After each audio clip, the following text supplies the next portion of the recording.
गुरवे गौरचन्द्राय राधिकायै तदालये कृष्णाय कृष्णभक्ताय तद्भक्ताय नमो नमः। नमो महावदन्नाय कृष्ण प्रेम प्रदायते कृष्णाय कृष्ण चैतन्य नाम्ने गौरतिसे नमः। हे कृष्ण करुणा सिंधु दीनबन्धो जगत्पते गोपीश गोपिका कांत राधाकांत नमोस्तुते। तप्त कांचन गौरांगी राधे वृंदावनेश्वरी वृषभानुसुते देवी प्रणमामि हरिप्रिये। ओम वृंदावै तुलसी देव्यै प्रियावै केशवस्य च कृष्ण भक्ति प्रदे देवी सत्तवत्यै नमो नमः। भक्ताविहीना अपराधलक्ष्यै दीप्ताश्च कामादितारं नमोऽस्तु।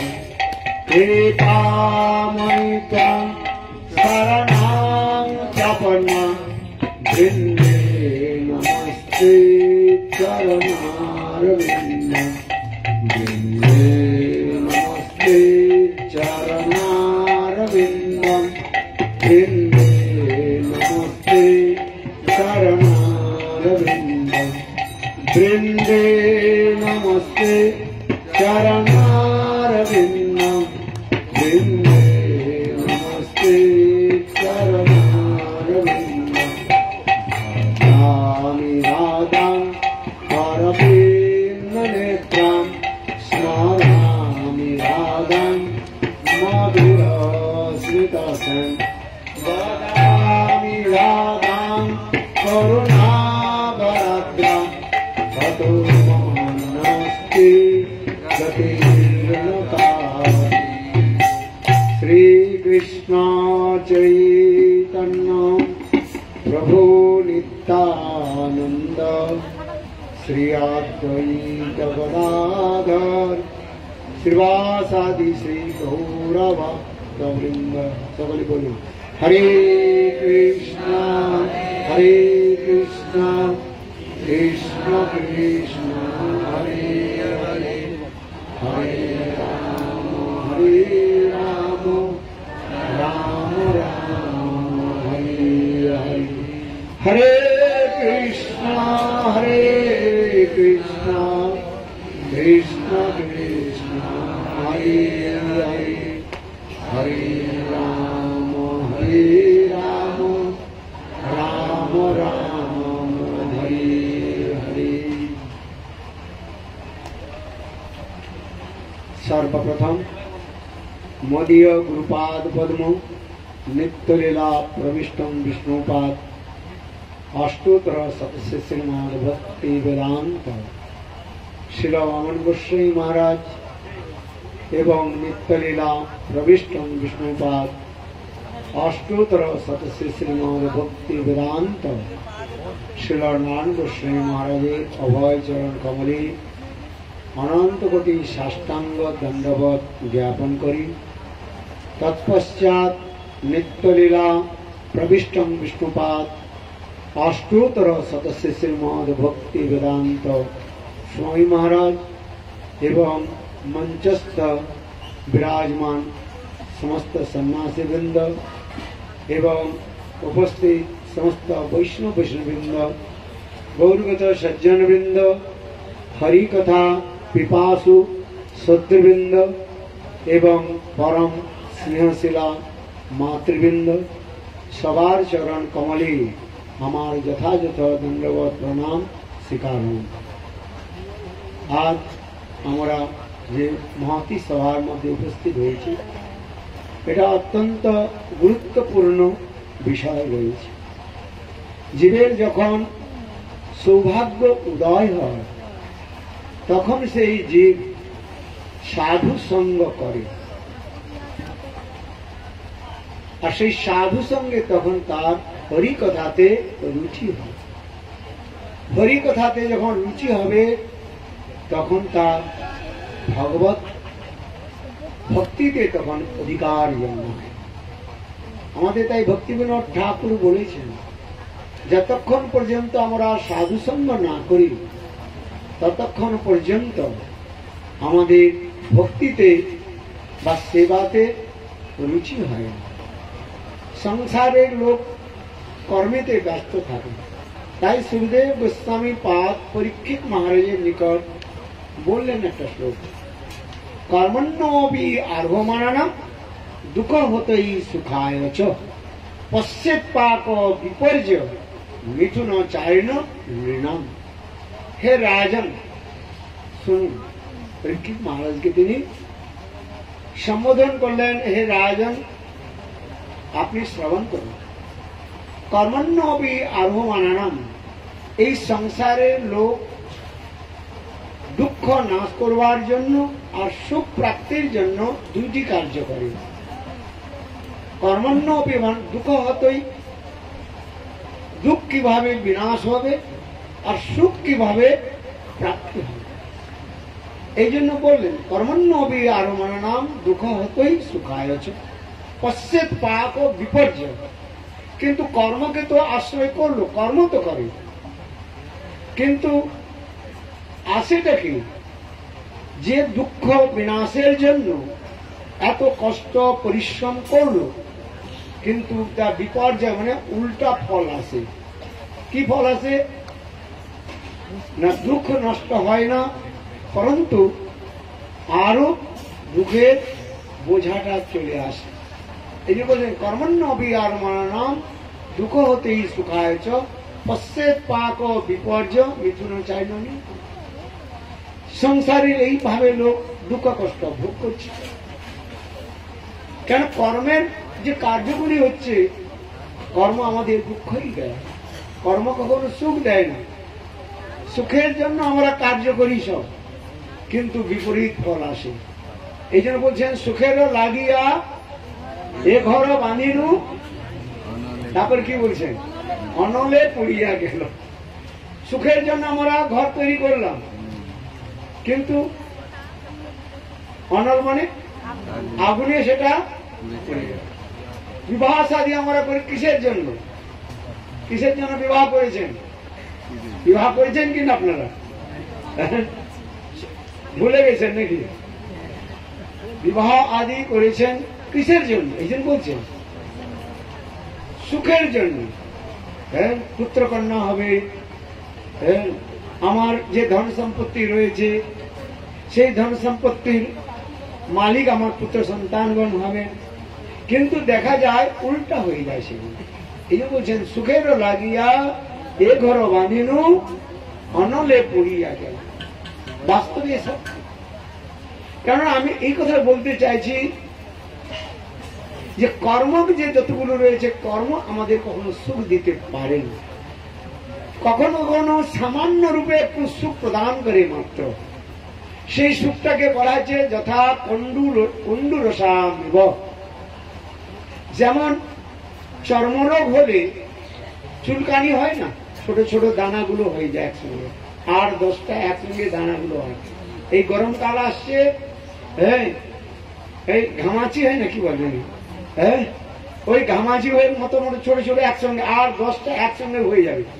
আর হয়ে গেলে যখন চুলকানি হবে, হ্যাঁ, ডাক্তার বলবে করো না, হ্যাঁ, চুলকাও না, কিন্তু সহ্য করতে পারবেন না, তখন কি করবেন?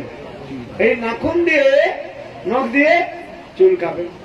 আর চুলকানে সে কি হয় না, ওইখান থেকে রস বেরোবে। হ্যাঁ, যখন চুলকাবেন তখন খুব আনন্দ হয়। লাড্ডू कचौड़ी खाने में जितना आनंद नहीं है, खुजली खुजलाने में उससे अधिक आनंद है। বলো বৃন্দাবন বিহারী লাল কি। এই যারা বাজারে এই চুলকানির মলমগুলো বিক্রি করে তারা এই স্লোগানটা বলতে থাকে। তাৎপর্যটা কি? এই কর্মের ফলগুলো আমাদের এই হয়, কখনো কখনো সামান্য রূপে একটু সুখ মাত্র আসে, কিন্তু তার পরিণাম কি হয়? দুঃখ। আবার পূর্ব জন্মের কর্মের ফলে সবগুলো আসে। আমরা চাই না দুঃখ, আমরা কেউ চাই না দুঃখ। কেউ চান? আপনি বলুন, দুঃখ কে চান? হ্যাঁ, কোথায় যাচ্ছেন? দুঃখ চাইতে যাচ্ছেন নাকি? যাচ্ছেন কোথায়? আরে সাধুর কাছে বসো, তবে তো দুঃখ দূর হবে। হ্যাঁ,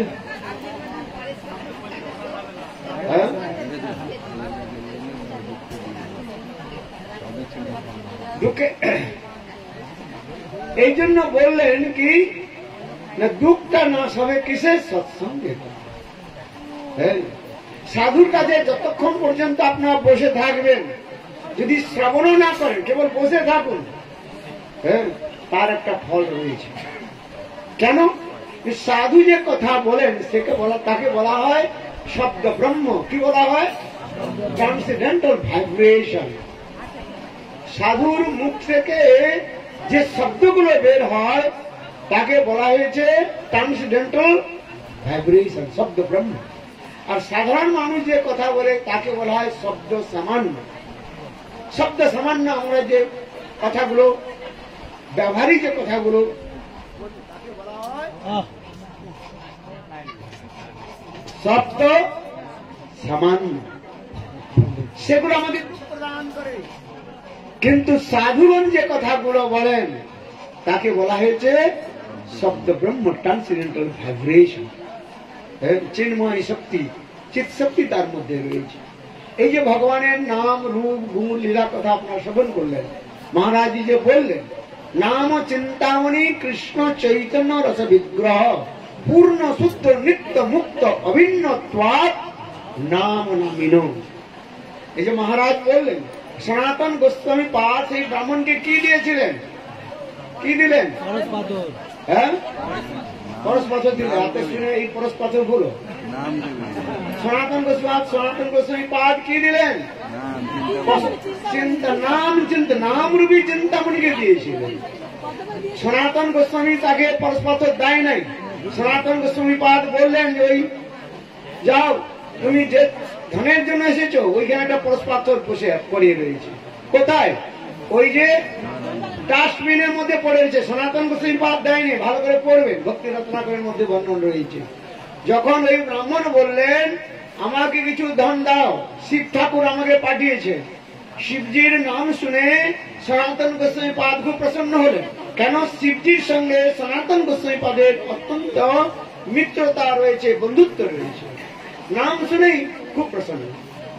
বলে আচ্ছা, ধনের জন্য পাঠিয়েছে, যাও তোমার মেয়ের বিবাহের জন্য ধন চাই, যাও ওই যে এখানে একটা ডাস্টবিন কুড়াদানি রয়েছে, হ্যাঁ ওইখানে পড়েও রেখো। এখন ওই বের করলো কি একটা পাথর পাওয়া। মহারাজ বললেন না ভালো করে, যে লোহাতে স্পর্শ করলো, দেখা গেল সোনা হইল। সনাতন গোস্বামী পাদ দেন নাই, তিনি ওইখানে পড়েছে বলে এখানে নেই। সনাতন গোস্বামী পাদ কি দিলেন? চিন্তামণি। সেটা কি চিন্তামণি? নাম চিন্তামণি। চিন্তামণি অনেক তো মণির কথা রয়েছে, কৌস্তুমণির কথা রয়েছে ভাগবতের মধ্যে, অনেক মণির কথা ভাগবতের মধ্যে রয়েছে। চিন্তামণি, কৌস্তুভমণি, পরশমণি, অনেক মণির কথা রয়েছে। কিন্তু সনাতন গোস্বামী পাদ বললেন আমি তোমাদের যে মণি দিচ্ছি সেই মণি হলো কি? নাম চিন্তামণি। এই জন্য শাস্ত্রের মধ্যে রয়েছে শ্লোকটা, নাম চিন্তামণি কৃষ্ণ চৈতন্য রস বিগ্রহ পূর্ণ শুদ্ধ নিত্য মুক্ত অভিন্নত্বাৎ নাম নামী। নাম আর নামের মধ্যে কেউ কোনো ভেদ নাই, কিন্তু তথাপি এই নামের মহিমা তো বলা হয়েছে, নামের মধ্যে স্বয়ং ভগবান তার সমস্ত শক্তিকে তিনি প্রবেশ করেছেন। Invested all his power in his Holi name. Hari যেন বলা, হিন্দিতে বলা কি হরি সে বড়া হরি का नाम। হরি সে বড়া হরি কা নাম। হরির থেকেও ভগবানের নামের মহিমা তো বলা হয়। বিশেষ করে এই কলিযুগের মধ্যে স্বয়ং চৈতন্য মহাপ্রভু বললেন যে নাম করবার কোন বিধি নয়। অন্যান্য যুগের মধ্যে অনেক বিধিগুলো দেখানো হয়েছে, কিন্তু এই কলিযুগের নাম করবার কোন বিধান দেওয়া হয় না। নাম নামকারী বহুদা নিজ সর্বশক্তি তত্রার্পিত নিমিত্ত স্মরণ ন কাল এতাদৃশী তব কৃপা ভগবান মমিপি দুর্দৈব দৃশ অজনু নন্দ্রাহ। আহো, নামের কত সুন্দর মহিমা। খাইতে শুইতে যথা তথা নাম লো। ভোজন করছেন, মুখটা কি হয়ে যাবে বলেন? আপনার কি এঠো মুখ হয়ে যায় না কি বলেন? এঠো মুখে গোপাল মন্ত্র জপ হয় কি? যখন আপনারা গোপাল মন্ত্র বা কৃষ্ণ মন্ত্র জপ করেন, মুখ ধুয়ে জপ করতে হয়। প্রাতঃকালে স্নান করে পবিত্র হয়ে তিলক লাগিয়ে আচমন করে মন্ত্রগুলো জপ করতে হয়। যে গোপাল মন্ত্র বা কৃষ্ণ মন্ত্র, গুরু মন্ত্র আপনারা প্রাপ্ত করেছেন, সেগুলো একটা বিধান রয়েছে। কিন্তু হরিনামের বলছেন আপনার শুদ্ধ অশুদ্ধতার বিচার করছেন। যদি শরীর পবিত্র থাকে বা অপবিত্র থাকে, স্নান করেন নাই, জ্বর হয়েছে স্নান করেন নাই, তাহলে হরিনাম করবেন কি করবেন না? হরিনাম করার কথা নয়। এই জন্য বলছেন নাম নামকারী বহুদা নিজ সর্বশক্তি তার্পিত নিমিত্ত স্মরণ ন কাল এতাদৃশ তব কৃপা ভগবান মনোপি দুর্দৈব এদিশ অজনু নানুরাগ। অহো, নামের মধ্যে ভগবান এত তার শক্তিকে দিয়েছেন, তথাপি আমার ভগবানের নামেতে রুচি হল না। এটা মহাপ্রভু দৈন্য করে বলছেন। নাম চিন্তামণি, এটা নাম চিন্তামণি। আর কৃষ্ণ চৈতন্য রস বিগ্রহ, সাক্ষাৎ কৃষ্ণ চেতন, নাম চেতন স্বরূপ, কনসাস বিং। নামটা হচ্ছে কি যেমন জল জল বলে কি জল পাওয়া যাবে? আপনি বলুন পানি পানি, জল জল, জল আসবে কি আসবে না? আসবে না। জলটা কেন? জলটা হচ্ছে কি জড় পদার্থ, জড় পদার্থ। আর ভগবত নাম, নাম হচ্ছে চিন্তামণি। যা চিন্তা করবেন নাম প্রভু আমাকে ফল প্রদান করবেন। আপনি কি চান? ধন চান? ঘরের জন্য চিন্তা করুন, ঠিক আছে, নাম করুন, হরে কৃষ্ণ হরে কৃষ্ণ কৃষ্ণ কৃষ্ণ হরে হরে হরে রাম রাম রাম হরে। নাম প্রভু আপনাকে দেবেন, চিন্তা যাবে না। নিষ্কপটে কে যদি নাম করেন, কি করে করবেন নাম? নিষ্কপটের অপরাধ রইতে নাম করার কথা বলা হয়েছে। অপরাধ সরি লয় কৃষ্ণ নাম। নাম করার যে প্রণালী বলা হয়েছে, প্রসেস বলা হচ্ছে কি 10টা নাম অপরাধ ত্যাগ করে নাম করার কথা, নাম কীর্তনের কথা বলা হয়েছে। প্রথম বলা হলো কি শতাং নিন্দা, কখনো সাধুগণের নিন্দা করতে নয়। যিনি নাম পরায়ণ সাধুর নিন্দা করেন তার অধোগতি হয়। চাপাল গোপাল শ্রীবাস ঠাকুর নিন্দা করেছিলেন, তার কি গতি হল? কুষ্ঠ রোগ হয়ে গেল। চৈতন্য ভাগবতের মধ্যে বর্ণন রয়েছে। হরিদাস ঠাকুরের সঙ্গে ওই কি নাম ছিল পণ্ডিত, তিনি তর্ক করলেন, তারও নাক বলে গেল। গোপাল চক্রবর্তী, এইগুলো বলা রয়েছে কখনো নাম পরায়ণ সাধুর কখনো নিন্দা করতে নয়। শাস্ত্রের মধ্যে ভয় দেখানোর নয়। যারা নাম পরায়ণ মহাভাগবতগণ রয়েছেন, তাদের যা নিন্দা করে তাদের অধোগতি হয়। স্বয়ং মহাপ্রভু চাপাল গোপালকে বললেন, শ্রীবাস ঠাকুর তুমি নিন্দা করেছো, যাও এক জন্ম নয় কোটি জন্ম তোমাকে আমি কুষ্ঠ ব্যাধি, গলিত কুষ্ঠ ব্যাধি, দেখতে দেখতে তার শরীর কুষ্ঠ ব্যাধি হয়ে গেল। সংসার থেকে বাড়ি থেকে তাকে বের করে দিল। সংসার দুর্গন্ধ ওই গঙ্গার তটে গিয়ে পড়ে থাকবে। আর চৈতন্য মহাপ্রভু নিমাই তখন তিনি গৃহস্থ লীলা করছেন। মহাপ্রভু প্রতিদিন গঙ্গা স্নানে যেতেন, বুঝতে পারছেন। এখন সেই চাপাল গোপাল মহাপ্রভু বলেন, নিমাই আমায় ক্ষমা করে দাও। মহাপ্রভু বলেন, না, ভক্তের চরণে যে অপরাধ করে, শুদ্ধ ভক্তের চরণে আমি তাকে কখনো ক্ষমা করি না। এক জন্ম নয়, কোটি জন্ম তোমাকে আমি এই গলিত কুষ্ঠ ভোগান, আর ক্রীড়াগুলো তোমার গলিত কুষ্ঠের মধ্যে কটকট কটকট কট করে খাও, তবে তুমি যখন বুঝতে পারো। মহাপ্রভু কৃপা করলেন, কিন্তু মহাপ্রভু পরম দয়ালু। যখন মহাপ্রভু সন্ন্যাসের পর যখন তিনি আসেন, তখন তাকে আবার তিনি কৃপা করেছিলেন। এগুলো বর্ণন হয়েছে। এই জন্য কখনো শতাং নিন্দা, সাধুদের নিন্দা করতে নয়। শিব ঠাকুরের সঙ্গে কৃষ্ণ নামের সঙ্গে একত্র সমস্ত বুদ্ধি করা, এটা হচ্ছে নাম অপরাধ বলা। কৃষ্ণ হচ্ছেন স্বয়ং ভগবান। এতে চাংস কলাপুংস কৃষ্ণস্তু ভগবান স্বরূপ। কৃষ্ণ হলেন স্বয়ং ভগবান, আর শিব আদি দেবতা হলেন ভগবানের সেবক অথবা সেবিকা। এই জন্য শাস্ত্রের মধ্যে বলা হয়েছে, মুড়ি মুসরি এক দরে নয়। বুঝতে পারছেন, যেখানে মুড়ি আর মিশ্রি এক দরে বিক্রি হয়, সেই স্থানে কখনো বসতে নয়, সেই স্থানে কখনো থাকতে নয়। ছোট্ট একটা কাহিনী বলতে, সময় তো হয়ে গেছে। একজন গুরু আর শিষ্য এক স্থান থেকে অপর স্থানে যাচ্ছে। এখন যেতে যেতে একটা গ্রামের মধ্যে এসেছে। এখন গুরু আর শিষ্য সেই দিন কোনো ভোজন করেন নাই। এখন গুরুদেব বললেন, দেখো এখন দুপুর তো হয়ে গিয়েছে। শিষ্যকে বললেন, যাও কিছু 1 টাকা নিয়ে যাও। হ্যাঁ, তখন 1 টাকা মানে অনেক বেশি। আমাদের সময় 1 টাকা মানে কত বেশি ছিল। হ্যাঁ, তখনকার দিনে 1 আনা পয়সা হলে কত কিছু হয়ে যেত। হ্যাঁ, বুঝতে পারছেন। 50 পয়সা চালের কিলো দেখেছেন কিনা? কে কে দেখেছেন 50 পয়সা চালের কিলো? 50 টাকা নয়, 50 পয়সা। তখন 1 কিলো চালের দাম ছিল 60 পয়সা। হ্যাঁ হ্যাঁ, দেখেছেন। এখন 1 কিলো চালের দাম কত?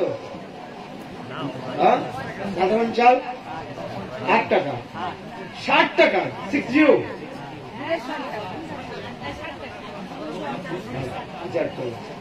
যাক, আমিও কথাতে মধ্যে যাচ্ছি, তার মানে সব মনে বেড়ে গেছে কত। হ্যাঁ, এখন 1 টাকা দিয়েছে। এখন শিষ্য বাজারে গিয়েছে, বাজার গিয়ে জিজ্ঞাসা করলো, ভাই মুড়ি কত দাম? 1 টাকা। মিশ্রি কত দাম?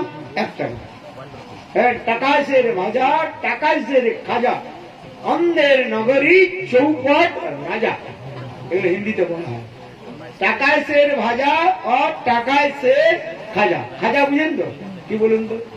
খাজা বুঝে বিগ্রহ মিঠাই যে তৈরি হয় জগন্নাথ পুরীতে, যে খাজা মিঠাই, খাজা মিঠাই। হ্যাঁ, টাকায় সে ভাজা, টাকায় সে খাজা, অন্ধের নগরী চৌপট রাজা। এখন শিষ্য মনে করলো, আবার দেখলো পনির রয়েছে। পনির বুঝেন তো? হ্যাঁ, কি বলি? ছানা। আচ্ছা, এখানে পনির বলে। পনিরের দোকানে গিয়েছে। পনির কত দাম? 1 টাকা। 1 টাকা কিলো। সব মুড়িও 1 টাকা, মিশ্রিও 1 টাকা, পনিরও 1 টাকা, সব 1 টাকা। হরেক মাল 1 টাকা লেখা থাকে না? হরেক মাল 10 টাকা লেখা থাকে না? আপনি দেখবেন যত। এখন শিষ্য মনে মনে ভাবলো, হ্যাঁ, আরে মুড়ি খেয়ে কি হবে? হ্যাঁ, এখানে পনির খায়।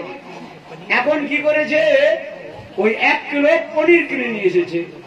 এখন গুরুদেব জিজ্ঞাসা করলেন, তোমাকে তো আমি বললাম যে মুড়ি কিনে নিয়ে আসবে, 1 টাকা দিলাম, 1 টাকা মুড়ি কিনে নিয়ে আসবে, তুমি এখন পনির কেন কিনে নিয়ে এলে? বলে, গুরুদেব পনির মুড়িতে কি আছে? মুড়ি তো কেবল শুকা মুড়ি। তাহলে এতটা মুড়ি যদি আপনি জল ঢেলে দেন, কতটুকু হয়ে যাবে? হ্যাঁ, 1/4 হয়ে যাবে, তাই না? হ্যাঁ, মুড়িটা অনেক খেলে বলে মনে হলো, কিন্তু পেট ভরলো 1/4। হ্যাঁ, এক চৌথাই করে।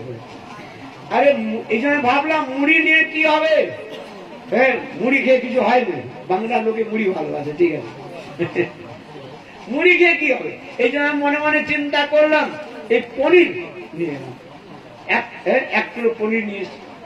গুরুদেব বললেন কত টাকা, কত নিয়েছে? 1 টাকা নিয়েছে।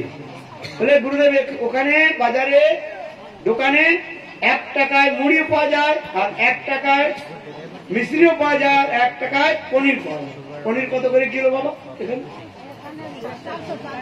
400 টাকা কিলো পনির। হ্যাঁ, কিন্তু কত পেল? 1 টাকা, সব 1 টাকা।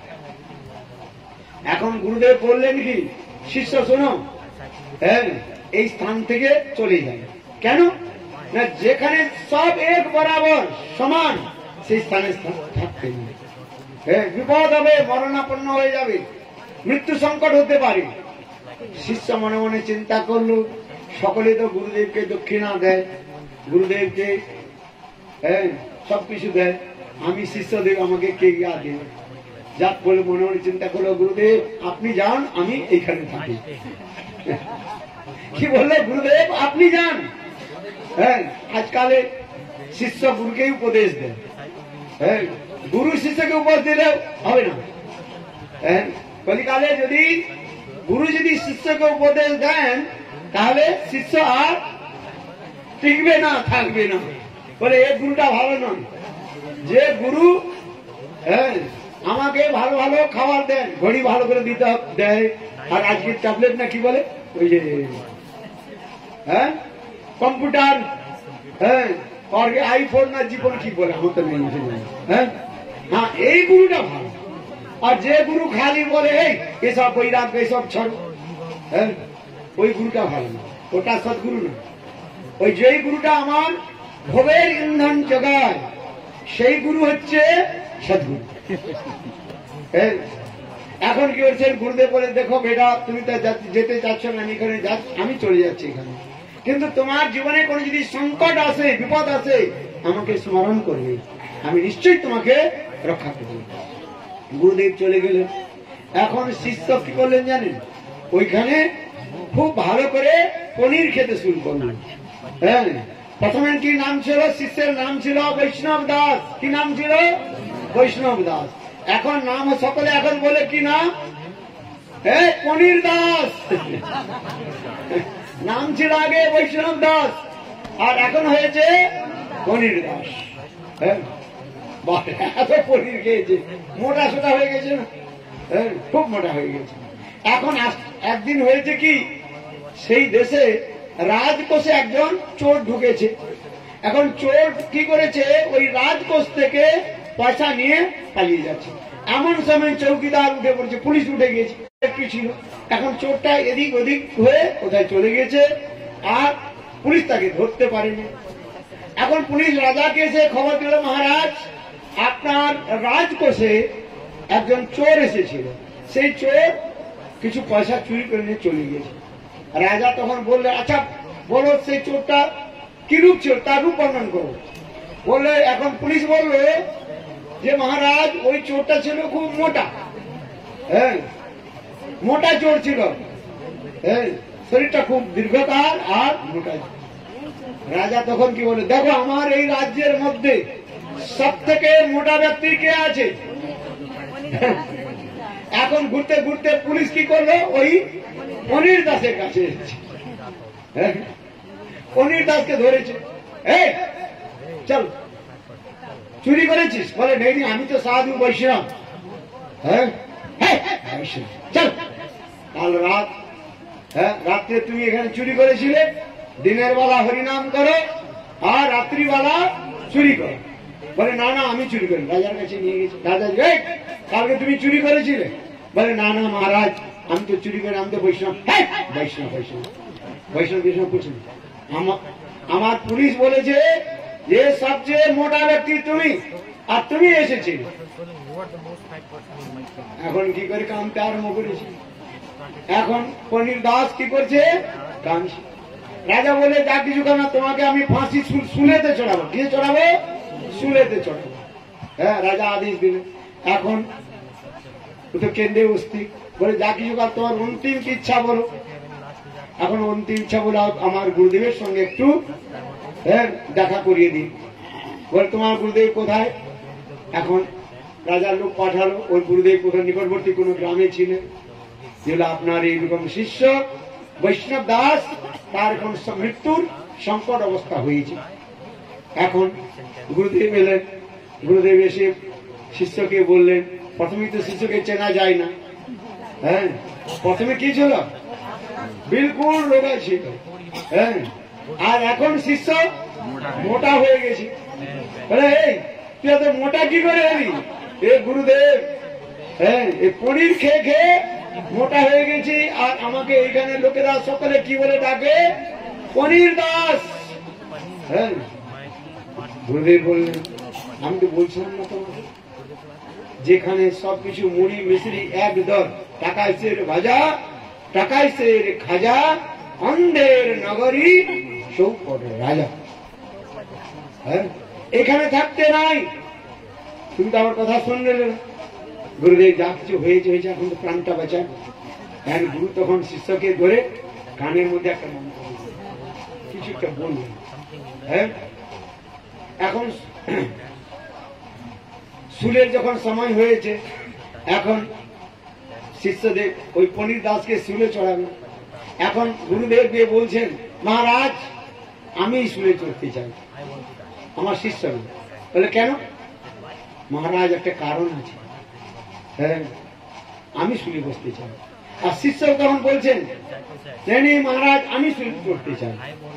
দুটো এখন গুরু আর চেলা ঠেলা ঠেলি করছে, এই বলে আমি চড়বো শুলে, আর ও বলে আমি। রাজা তখন বলেন, দিয়ে আবার কি আসবে? মৃত্যু, গুরুর তো কোনো দোষ নাই, শিষ্যত্ব এই তো চুরি করেছে। এখন গুরুকে ডেকে বললেন, রাজা গুরুকে ডাকা হলো। রাজা জিজ্ঞাসা করলেন গুরুকে, তুমি বলো তুমি কেন শুলে চড়তে চাইছো? এখন গুরু বললেন, মহারাজ এই যে শুলিটা আপনি দিয়েছেন না, এই শুলিটা রেখেছেন, এই শুলির মধ্যে একটা অপূর্ব জিনিস রয়েছে। যেই সময়ের মধ্যে শুলিটা তৈরি হয়েছিল, ওটার সময় ছিল একটা অমৃত যোগ ছিল। আর পুষ্পা নক্ষত্র, অমৃত যোগ, রোহিণী নক্ষত্র, এ বলে খুব বড় চলে বলবে। এই সময় যে শুলিটা তৈরি হয়েছিল, এই শুলিতে যে বসবে সে সাক্ষাৎ একেবারে স্বর্গে চলে যাবে। রাজা মনে মনে চিন্তা করল, এরা কেন বসবে?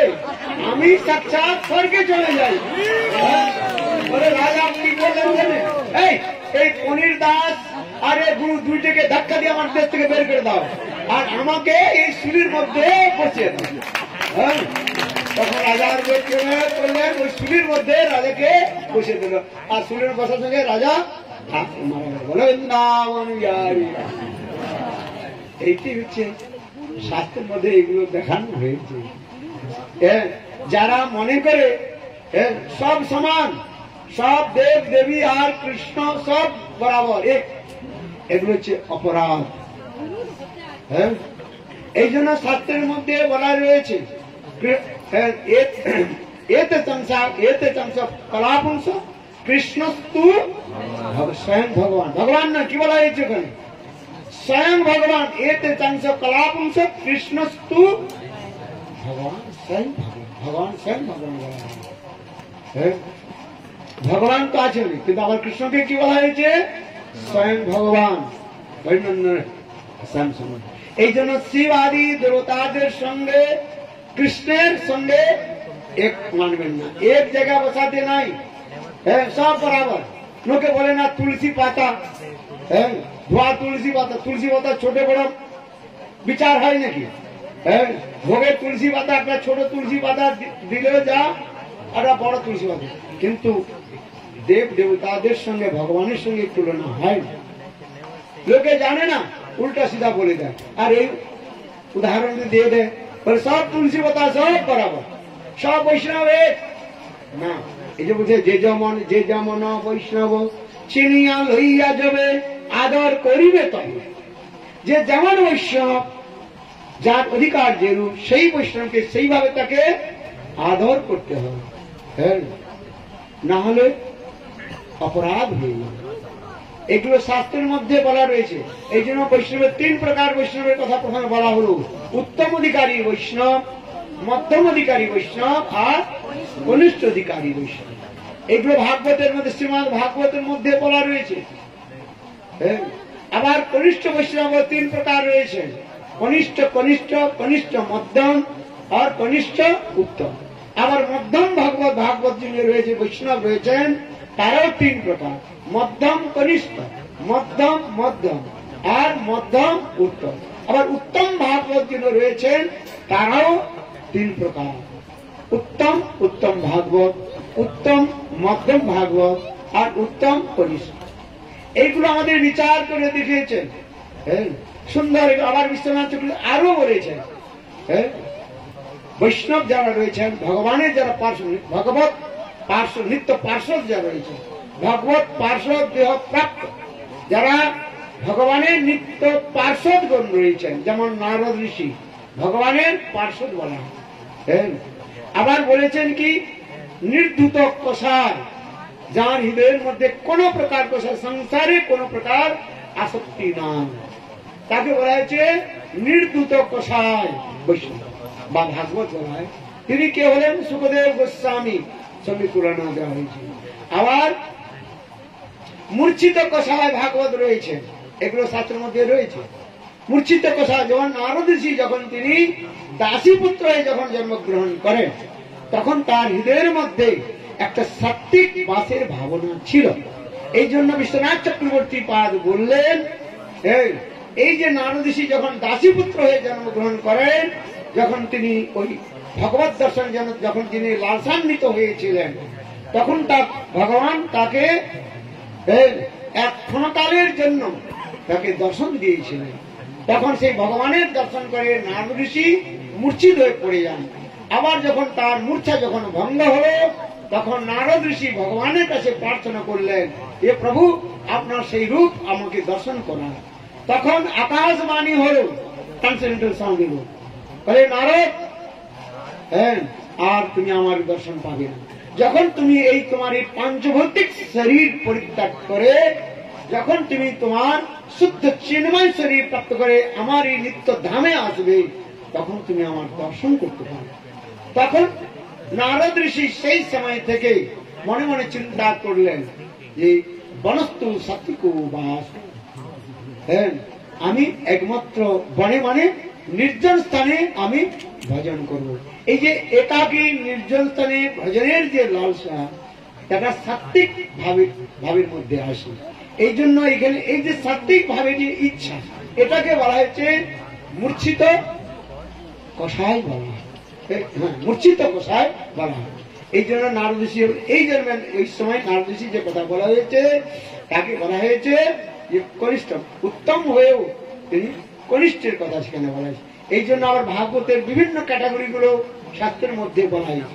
এই জন্য ভক্তিনাথ ঠাকুর বললেন, যে যেমন বৈষ্ণব চিনিয়া লইয়া আদর করিবে যাবে বৈষ্ণবের কৃপা, তখন আমরা বৈষ্ণবগণের কৃপা প্রাপ্ত করতে পারি। সকলকে মুড়ি মুসরি বলে ভাবে নাকি সব বৈষ্ণব এক, এটা নয়। এটা হচ্ছে আমাদের শাস্ত্রের মধ্যে বিচার করি।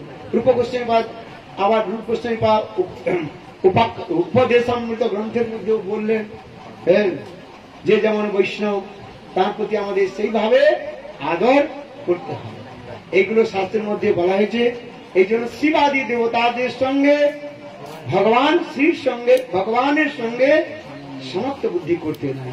আর তৃতীয় অপরাধ হলো নামের তৃতীয় অপরাধ হলো কি, গুরু অবজ্ঞা। এটা অত্যন্ত মহত্বপূর্ণ। গুরুদেবকে কখনো মনুষ্য বুদ্ধি করতে নাই। গুরুদেবকে প্রতি আমার কি শ্রদ্ধা থাকবে? ভগবত বুদ্ধি। প্রথমন্তু গুরু পূজ্যম, ওই যে উনি বললেন না বাংলায়, সুন্দর শ্লোক কি বললেন? প্রথমন্তু গুরু পূজ্যম ততশ্চৈব মম অর্চনম। স্বয়ং ভগবান অর্জুনকে বললেন, হে অর্জুন শোনো, প্রথমন্তু গুরু পূজ্যম, প্রথমে তোমার গুরুদেবকে পূজা করবে। যদি গুরু আর কৃষ্ণ একসঙ্গে দাঁড়িয়ে থাকে, কাকে পূজা করবেন, কাকে প্রণাম করবেন? গুরুদেবকে পূজা করা হবে, গুরুদেবকে প্রণাম। ধ্যান মূলং গুরু মূর্তি, পূজা মূলং গুরু পদম, মন্ত্র মূলং গুরু বাক্যম, মোক্ষ মূলং গুরু কৃপা। এগুলো শাস্ত্রের বচন। ধ্যান মূলং গুরু মূর্তি, যত ধ্যান করবেন প্রথমে ধ্যান তার করতে হয় গুরুদেবের ধ্যান। আমরা কীর্তন করি বা জয় দিই, কার জয় দিই? জয় শ্রী শ্রী গুরু, গুরুর জয় দিতে হয়। যিনি গুরুর জয় দিতে জানেন না, হ্যাঁ, তিনি ভক্তিরাজ্যে প্রবেশ করেন না। আগে কার জয় দিতে হয়? সে গুরু, সে দীক্ষাগুরু হোক বা শিক্ষাগুরু, গুরুদেবের জয় দিতে হয়। হ্যাঁ, এই জন্য বলেন জয় দাও, জয় দাও। কার জয় দাও? গুরুদেবের জয় দাও। হ্যাঁ, জয় দাও, জয় দাও, গুরুদেবের জয় দাও। এই জন্য শাস্ত্রের মধ্যে সর্বত্র বলা রয়েছে গুরু পূজা। ভগবান নিজে বললেন গুরু প্রথমন্তু গুরু পূজ্যম ততশ্চৈব মম অর্চনম, তারপরে আমার অর্চন করো। যদি না করে তাহলে তুমি ফল প্রাপ্ত পাবে। গুরু ছাড়ি কৃষ্ণ গোবিন্দ ভজে, সেই পাপী নরকে পূজে। চৈতন্য ভাগবত বলে গুরুদেবকে পরিত্যাগ করে, গুরু পূজা না করে, গুরুকে সেবা না করে যদি ভগবানকে ভজন করেন তাকে নরকে যেতে হবে। আমার কথা নয়, শাস্ত্রের মধ্যে রয়েছে গুরু গুরু ছাড়ি গোবিন্দ ভজে, সেই পাপী নরকে যাবে। এই জন্য গুরুদেবের প্রতি আমাদের প্রগাঢ় অনুরাগ রাখতে হবে, নিষ্ঠা রাখতে হবে। এই গুরু ভক্তি, গুরু ভক্তিটা কি হচ্ছে? আমাদের হচ্ছে মেরুদণ্ড বলা হয়। হ্যাঁ, এই জন্য আমাদের সবসময় সচেতন হয়ে থাকতে হবে গুরুদেবের প্রতি শ্রদ্ধা। এই জন্য প্রথমে কি হয়?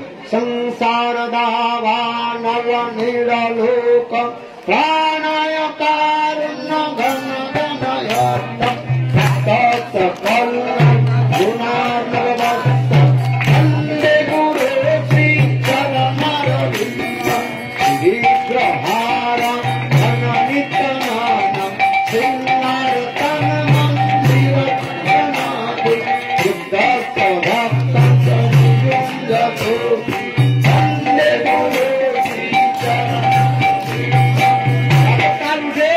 গুরুদেবের বন্দনা করতে হয়। গুরু পূজা, গুরু বন্দনা যতক্ষণ পর্যন্ত না হয়, সেই জিহার মধ্যে ভগবত নামও পর্যন্ত উচ্চারণ হয়।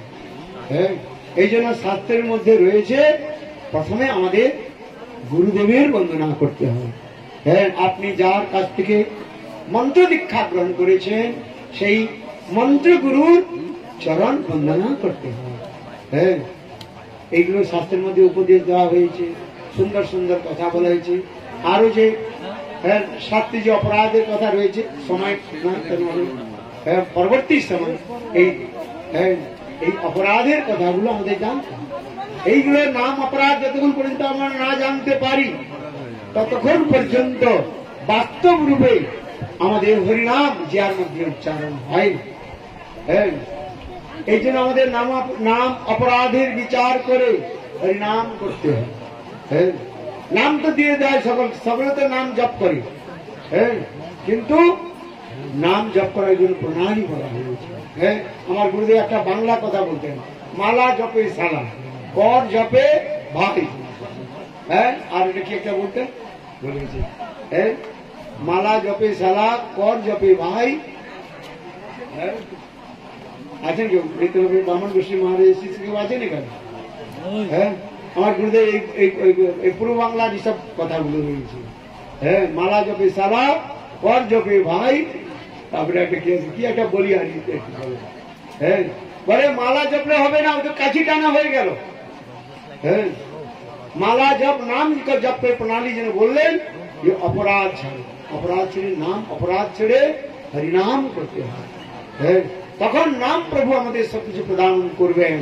অজামিলের জীবনের একটা ইতিহাস যে বলা হলো, অজামিল পাপী ছিল, অনেক পাপ করেছেন, তিনি কখনো বৈষ্ণবের চরণে অপরাধ করেন। তিনি কখনো তো বৈষ্ণব হত্যা করে নাই। যে 6 প্রকার যে বৈষ্ণব অপরাধ রয়েছে, কয় প্রকার রয়েছে কি কি বলুন তো, কে কে জানেন? 6 প্রকার বৈষ্ণব অপরাধ: হন্তি, নিন্দতি, কুদ্ধতি। হন্তি, নিন্দতি, কুদ্ধতি, ন অভিনন্দতি। বৈষ্ণব এলেন, বৈষ্ণবকে কোনো অভিনন্দন করলেন না, গুরু এলেন, হ্যাঁ, আসছে আসছে পিছনে বসে থাক। হ্যাঁ, গুরু বৈষ্ণব আসছেন, তার কোনো অভিনন্দন করা হয় নাই। হ্যাঁ, এই জন্য শাস্ত্রের মধ্যে বলেছে গুরু বৈষ্ণব এলে তাকে কি করতে হয়? অভিনন্দন করতে। স্বাগতম স্বাগতম স্বাগতম স্বাগতম মম মন মন্দিরে স্বাগতম স্বাগতম মম মন মন্দিরে স্বাগতম স্বাগতম। এই বাংলার এইটা খুব বিশেষ রয়েছে, অন্য কোন জায়গার মধ্যে দেখা যায় না। আমি তো সারা পৃথিবী ঘুরে বেড়াই। হ্যাঁ, পৃথিবীর প্রায় 40 থেকে 50টা দেশে আমি ঘুরে গিয়েছি। গুনে গুনে দেখুন, এর মধ্যে রয়েছে, ইউটিউবের মধ্যে রয়েছে। হ্যাঁ, একটা দেশ নয়, 50 থেকে 40 থেকে 50টা দেশের মধ্যে যায়। কিন্তু এই যে বাংলার মধ্যে যে বিশেষ বৈশিষ্ট্য অন্য কোন জায়গার মধ্যে আমি দেখি না, সত্যি সত্যি। আবার এই বাংলার মধ্যে বিশেষ করে এইখানে কি বলেছে এটা, হ্যাঁ 24 পরগনা। হ্যাঁ, এইখানে যে একটা বিশেষ বৈশিষ্ট্য অন্য কোনোর মধ্যে দেখা যায় না। আমি নিজে সত্য কথা বলি, সত্য কথা বলবো মাসি, তোমার বাড়ি আসি মানুষ। এখানে দেখি আমি যেখানেই যাই, হ্যাঁ, ফুলের সুন্দর মালা দিয়ে তারা গুরু বৈষ্ণবকে আহ্বান করেন, ফুল দিয়ে তারা কি করেন, হ্যাঁ, বরণ করে নিয়ে আসেন। হ্যাঁ, এই যে আমার সঙ্গে যারা আসছে না, তারা দেখে আশ্চর্য হাসি, বলে এ কি করছে এরা। হ্যাঁ, ওই হ্যাঁ, যেমন এরা হাসে, আমি এরা হাস কেন, এরা জানে না।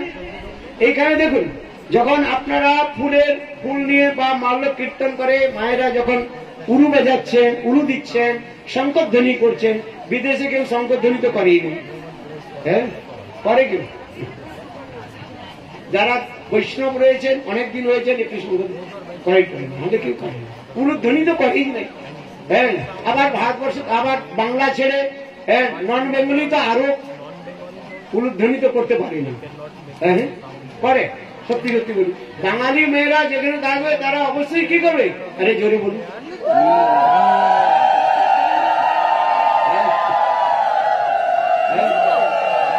আপনার যদি দিচ্ছেন কিনা, হ্যাঁ, জিহাটা কত সুন্দর ভাবে আপনি নড়াচড়া করছে। হ্যাঁ, অন্য কোন দেশের দিদি আপনারা দেখবেন নন বাঙালি জামার সঙ্গে হয়েছে, ওদের জিজ্ঞাসা করুন, বলে উলুধ্বনি তো হ্যাঁ, দেখতে উলুধ্বনি দিতে পারি। কিন্তু একটা ছোট বাঙালি, একটা ছোট মেয়েকে যদি বলুন সুন্দর ভাই উলুধ্বনি, হ্যাঁ, উলুধ্বনি, শঙ্করধ্বনি, এগুলো হচ্ছে বিশেষ বাংলার একটা বৈশিষ্ট্য।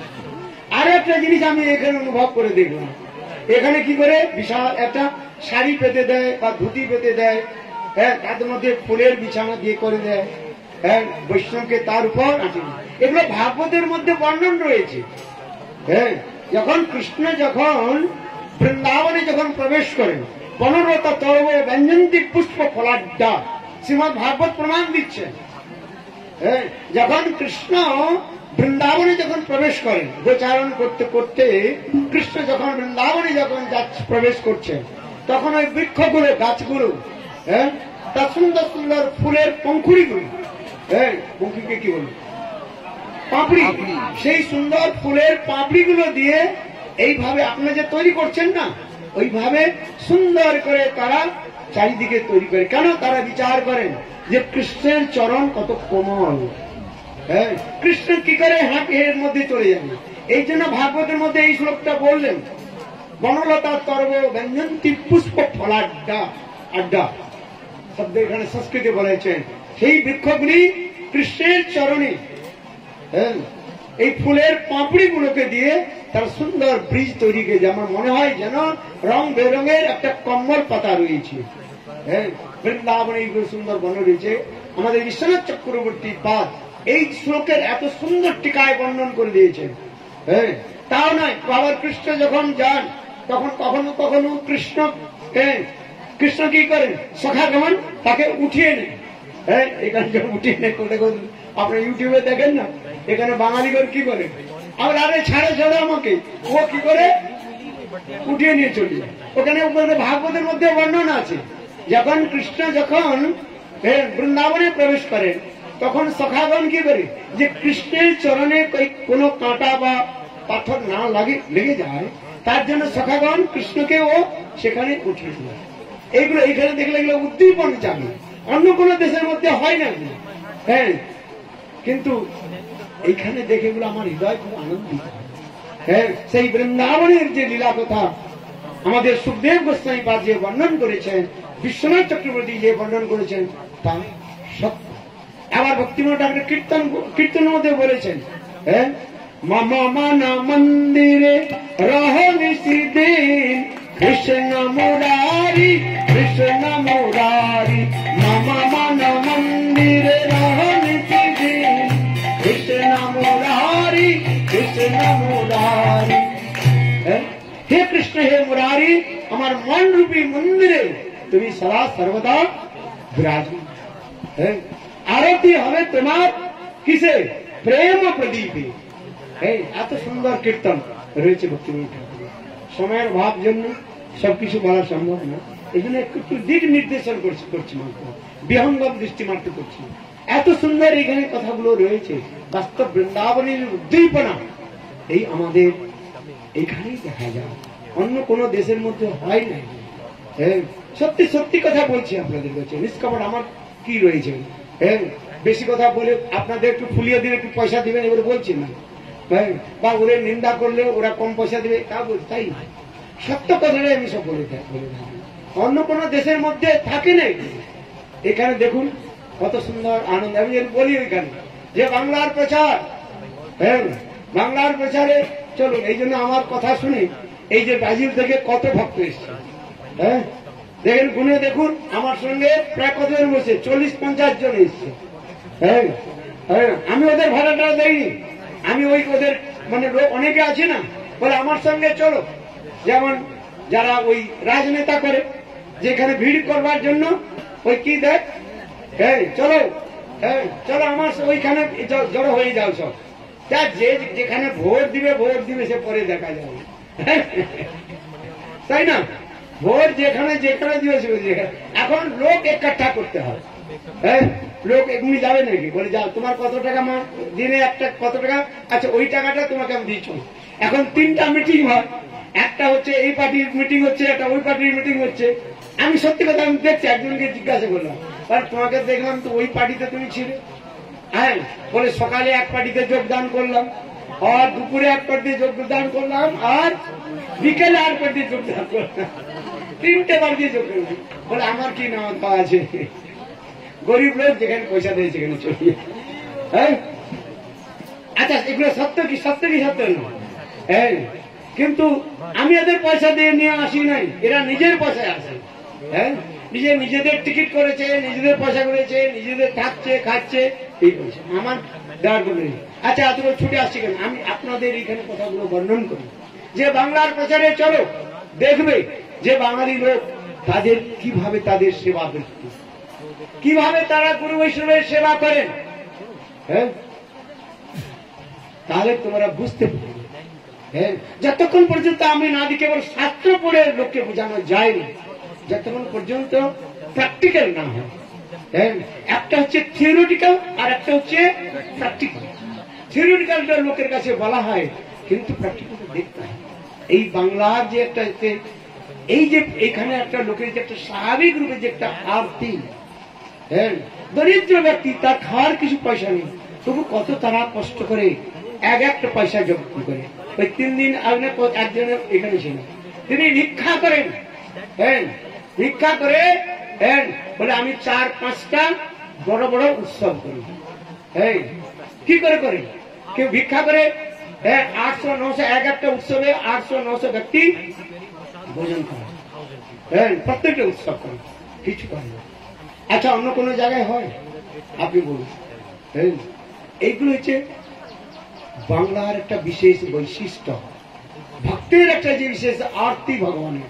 চৈতন্য মহাপুরের নবদ্বীপ লীলা, নবদ্বীপ ধামের পরিক্রমাতে আমরা দেখেছি প্রতি বছর সেই একই ব্যক্তি আসে। আমি যে বললাম তোমার বলে চৈতন্য মহাপুর আমাদের টেনে নিয়ে আসে। বাস্তব দেখি তাদের কোন ঘরের জন্য তারা হ্যাঁ, চিন্তা করে না, ওই প্রথমেই এসে তারা খড়গুলো, তারপর খড়গুলো নিয়ে আসে, হ্যাঁ, খড়গুলো নিয়ে এসে বিছিয়ে দিয়ে এটা গামছা বিছিয়ে দিয়ে শুয়ে থাকে। হ্যাঁ, প্রাতঃকালে উঠে মহাপ্রভু যখন পালকি যখন যায় তারা দৌড়তে আরম্ভ করে। হ্যাঁ, আমরা আগে গিয়ে বুকিং করি, হ্যাঁ, আমার অ্যাটাচ বাথরুমটা আছে কিনা, ভালো ঘরটা আছে কিনা, একটা ঘরে কয়জন থাকবো, দুজন থাকবো কি চারজন থাকবো, ভালো করে। কিন্তু এইখানে মায়েরা যখন যান বা বাবারা যখন নবদ্বীপ পরিক্রমা যান, দেখি আমি তারা হাজার হাজার লোক, হ্যাঁ, তারা ওই যেখানে সেখানে শুয়ে থাকে, খাবারের চিন্তা নেই, হ্যাঁ, একটা সবজি আর হচ্ছে চাল দিচ্ছে বাস। কিন্তু দেখুন 4-5 দিন থাকেন তারা। হ্যাঁ, মহাপ্রভু তাদের প্রতি যে এত প্রেম প্রীতি অন্য কোন দেশের মধ্যে দেখা যায় না। আর বিশেষ করে এই যে 24 পরগনা, আমার গুরুদেব বলতেন, সে পরম গুরু মহারাজ আমার ছিল গুরুদেব ভক্তি বেদান্ত বামন গোস্বামী মহারাজ, তিনি 24 পরগনা এইসব জায়গায় প্রচার করতেন। মেদিনীপুর 24 পরগনায় এগুলো প্রচার করতেন। এই জন্য বলতেন যে মেদিনীপুরের মাঠে 3 মাসে 6 জোড়া জুতা ফাটে। বলে মেদিনীপুরের মাঠগুলো না শুকিয়ে যখন যায় তখন এত শক্ত চলার খুব কষ্ট হতো, বলে 3 জোড়া জুতা ছিঁড়ে যেত। এই যে বলতেন আমার গুরুদেব বাংলা কথাগুলো বলতেন, মেদিনীপুরের মাঠে আর 3 জোড়া জুতা ফাটে, এই কথাগুলো বলতেন। হ্যাঁ, কেন এইখানে লোকের মধ্যে মহাপ্রভুর প্রতি যে প্রবল যে অনুরাগ অন্য কোন দেশের মধ্যে পাওয়া, অন্য কোন জায়গার মধ্যে পাওয়া যায় না। সত্যি এখানে এসে তখন বোঝা যায় যে মহাপ্রভু তাদের প্রতি তাদের কত করুণা রয়েছে। মহাপ্রভু করুণা না থাকলে কে মহাপ্রভু দেশে ছুটে যায় বলুন? হ্যাঁ, এই জন্য বলা রয়েছে যে চৈতন্য মহাপ্রভু তিনি তার করুণা শক্তিকে বললেন, হে করুণা শক্তি, তোমাকে আমি লাগামহীন ঘোড়ার মতো তোমাকে মুক্ত করে দিলাম, যাও তুমি যত দূর দৌড়তে পারো দৌড়াও, আর সকলকে তুমি কৃপা করো। যেমন ঘোড়াকে বশীভূত করতে হলে 2টি বস্তু দরকার হয়, একটা হচ্ছে চাবুক আর একটা হচ্ছে লাগাম। ঘোড়ার মুখে লাগাম দেওয়া হয় না, ঘোড়া যদি তেজ গতিতে চলে তাকে লাগাম দিয়ে খিঁচে নেওয়া হয়, আর ঘোড়া যদি ধীরে চলে ধীমিতে চলে সেই চাবুক দিয়ে তাকে পিটান। কিন্তু মহাপ্রভু কি বললেন, আমার যে করুণা শক্তি, সেই করুণা শক্তিকে লাগামহীন ঘোড়ার সঙ্গে তুলনা করে দিল। হে লাগামহীন ঘোড়া মানে করুণা, তুমি যাও সর্বত্র আমার প্রেমের প্রচার করো, সবকে প্রেম প্রদান করো। হে মহাপ্রভু এই জন্য বলছেন, নমো মহাবদন্নায় কৃষ্ণ প্রেম প্রদায়তে কৃষ্ণায় কৃষ্ণ চৈতন্য নামনে গৌরতিসে নিতাই গৌর প্রেমানন্দে।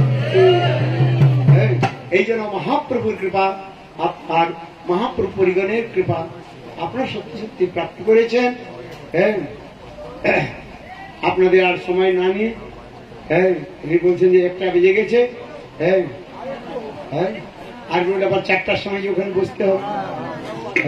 আবার ভাগবতের আজকে হচ্ছে 6ষ্ঠ দিবস, রাসলীলা রয়েছে, অনেক রয়েছে কথা। কালকে সপ্তম, কালকে রয়েছে সপ্তম একাদশ স্কন্ধ, দ্বাদশ স্কন্ধের কথা। আজ রাসলীলা থেকে আরম্ভ করে নবম 10ম স্কন্ধ পুরা করতে হবে। তাই জন্য আপনাদের কাছে অধিক সময় না নিয়ে এইখানে আমার বক্তব্যকে আমি সমাপ্ত করছি। আপনারা মহাপ্রভুর অত্যন্ত কৃপাপাত্র, আপনারাও আমাদের কৃপা বর্ষণ করুন।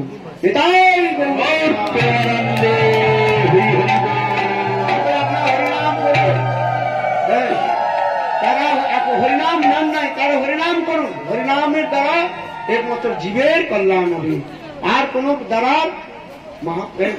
কল্যাণ হবে না, একমাত্র হরির নামের বললেন হরের নাম হরের নাম হরের নাম করো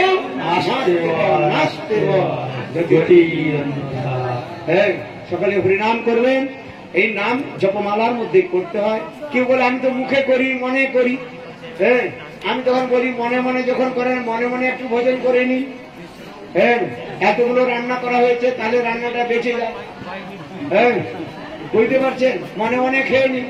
খাওয়ার সময় হ্যাঁ খেতে হয়, তখন তো মনে মনে খান না। হ্যাঁ মনে মনে কলা খেলে হয় নাকি?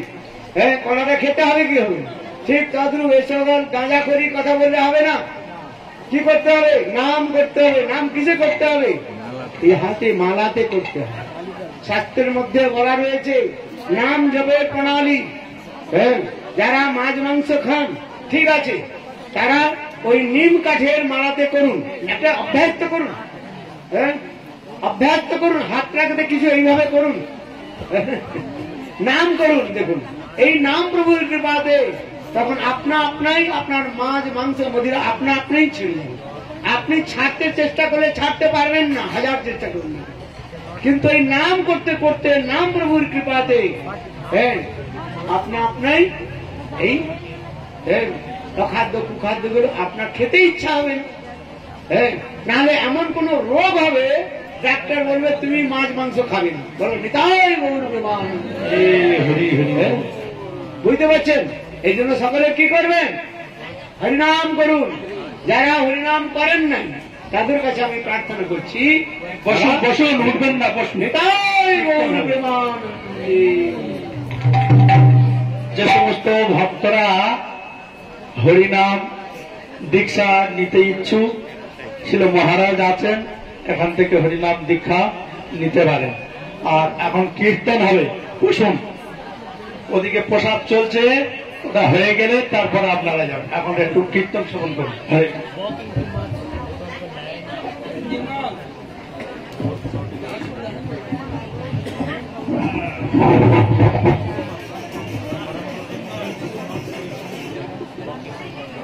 বলে সচিনন্দন গৌর হরি কি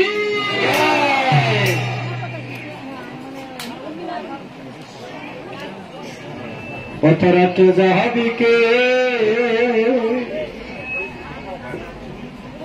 যাবে রে ভাই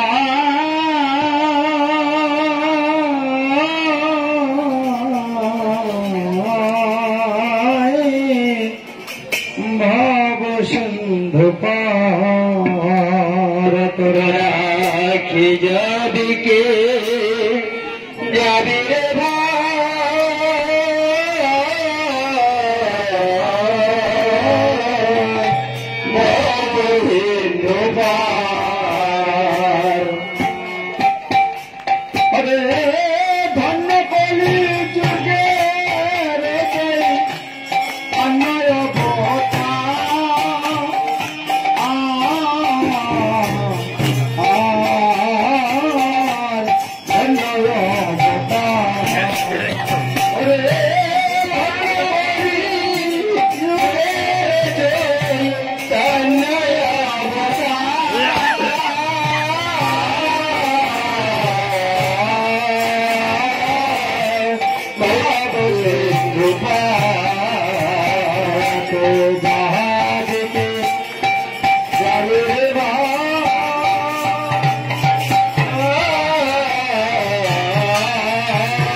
পূজ্যপাদ মহারাজ আমার এখানে সমস্ত দক্ষিণ 24 পরগনার গুণ বর্ণনা করেছেন, কিন্তু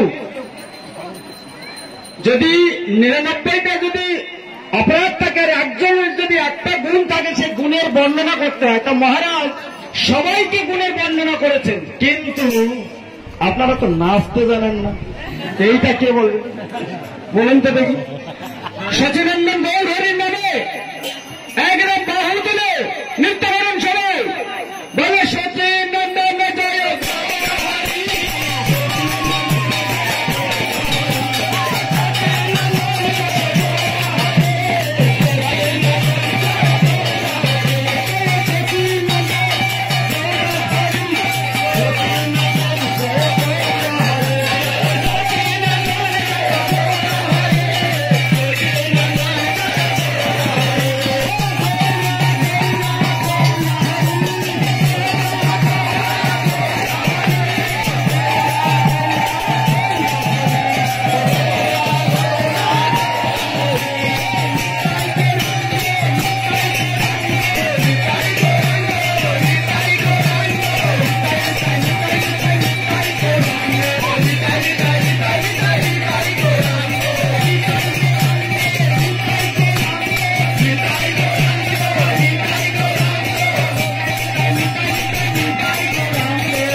নিতাই গৌরাঙ্গ আবার সোনার গৌরাঙ্গ কেন বলছে?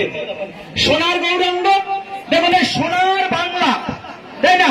সোনার বাংলায় সোনার গৌরাঙ্গ অবতীত হয়েছেন, তাই এখানে নিতাই গৌরের সঙ্গে সোনার গৌরাঙ্গের কথা বলা হয়েছে, তাই না?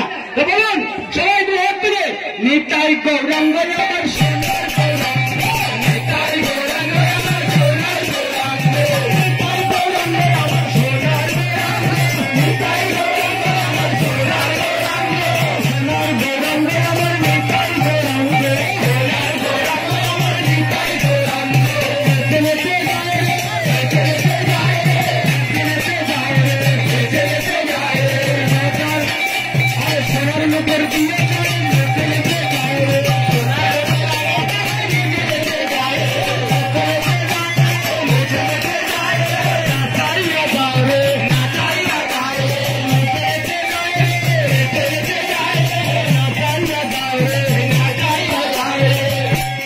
দেখলেন আপনারা মহারাজদের মুখে হরিদেবে শ্রবণ করেছেন, সেটা আমি সামান্য একটু ব্যাখ্যা করে দিলাম। এটা কি আপনারা সেই স্পর্শ মনে ফেলে দিয়ে চিন্তামণি ধারণ করলেন, মহারাজগণ সমস্ত বৈষ্ণবগণ সেটা আস্বাদন করছেন কি চিন্তামণি, কি চিন্তামণি?